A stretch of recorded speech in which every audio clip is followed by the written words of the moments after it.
For some reason I assumed Leapwing Audio already had a limiter in their plugin lineup, but they didn't up until now with the release of LimitOne.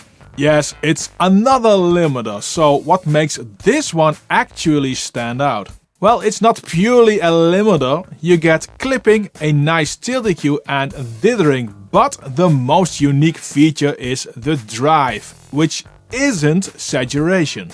Drive pushes into two separate algorithms. One is a adaptive multi-band dynamics controller, think of Sooth 2 or maybe even Golfos type of processing. In other words, it optimizes the sound of your audio. The other algorithm focuses on the shaping of the transients. This all to benefit from the coloring of, for instance, clipping, but also to reduce and remove the artifacts which come with that. If you wonder what kind of limiting a LimitTone does, it's a brick wall kind of type, with infinite ratio. Almost nothing passes the threshold. There is a sort of transition from unlimited to limited happening, but this is within half a dB or so. I think it's safe to call this a hard knee limiter. LimitOne is not a true peak limiter. With the output and ceiling at 0, you get some small peaks. You can get rid of those by lowering the ceiling or output level. But I think when you decide to use this plugin as last one on your master bus, keep an eye on those peaks, but better use a true peak limiter after to really get rid of those small, very sharp transient peaks. The attack is instantaneous and the release is around 20 milliseconds, which means this limiter can give a compressed sound when you really crank it.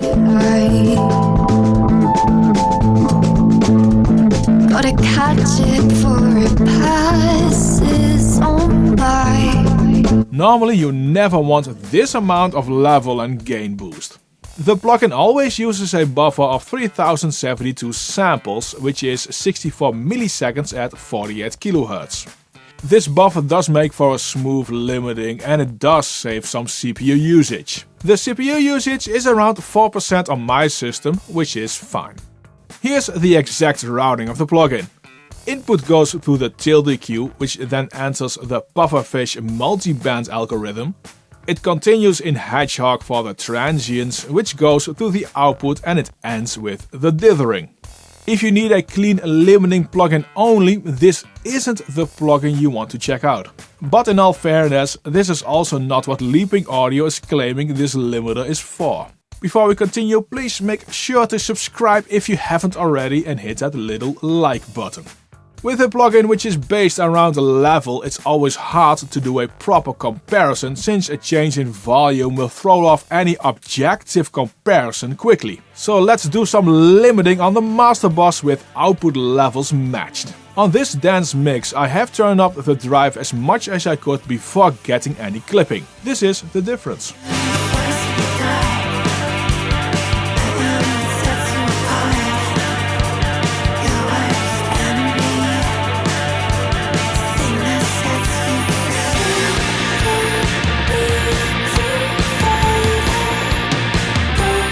I'd say with LimitOne the overall sound is more balanced and evened out, more polished. The transients get already reduced, but when I change the slider to 100 for harder clipping, the transients return to an extent.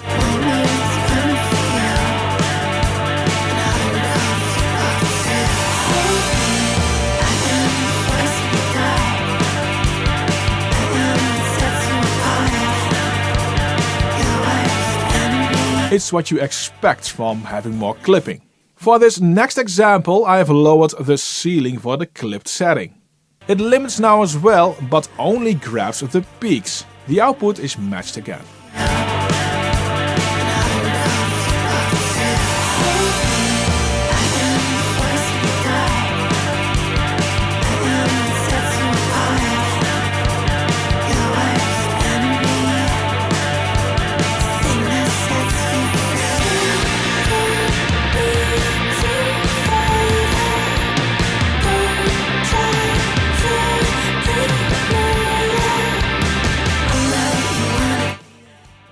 I now have a headroom of 15.8 decibels.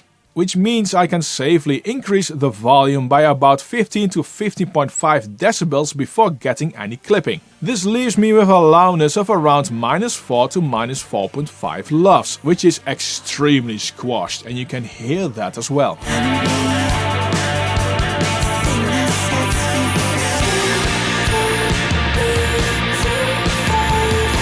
I will now turn on the drive to return some of the dynamics.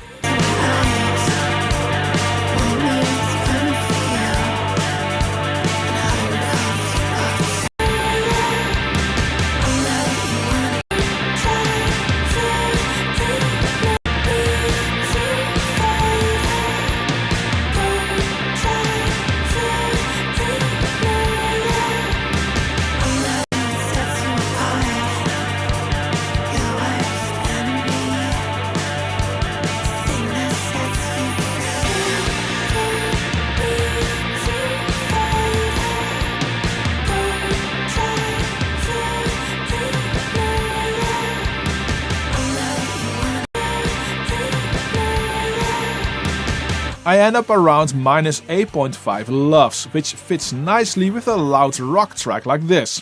LimitOne limits like a champ, and it adds another flavor to the vast offering of limiter plugins. Download the trial and find out if this plugin works on the audio you work with and to see if it fits in your audio toolshed.